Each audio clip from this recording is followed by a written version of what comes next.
Okay, Craig the Natural Medic going to the Trinity site on the White Sands Missile Range. Just waited in line for about an hour and a half to get in.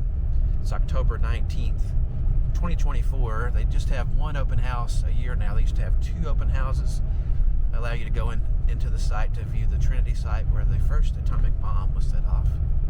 I don't know how much I'll be able to film. I don't know if I can film, since this is a active military base. So at the Trinity site, the stone obelisk there is what marks the site of the detonation.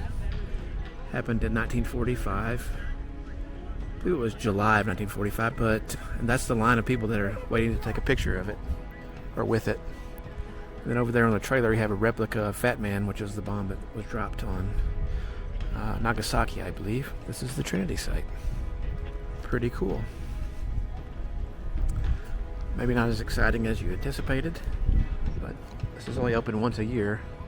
And this is where they did the things.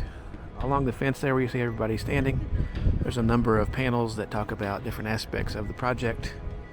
And that shelter way over there past where the bomb is on the back of the trailer used to have Trinitite in the actual crater, where you could see Trinitite in there, which was a new element that was created when the bomb exploded. The sand here, the atomic blast, turned into Trinitite, which is a new element. This is a bomb casing. It's identical to the World War II bomb, Fat Man. It's the casing only. There's nothing inside of it, but it's replica that was dropped on Nagasaki. Okay, I'm back, and I'm here at my house. The Trinity site, there's a lot of waiting to get in there, but it's an interesting place to walk where history happened.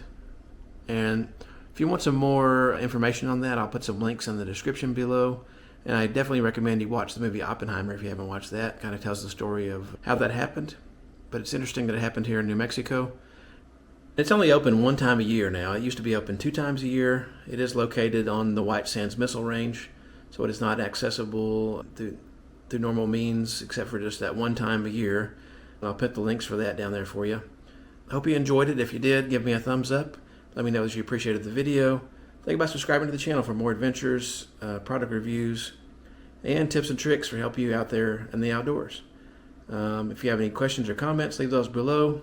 Until next time, see you on the trail.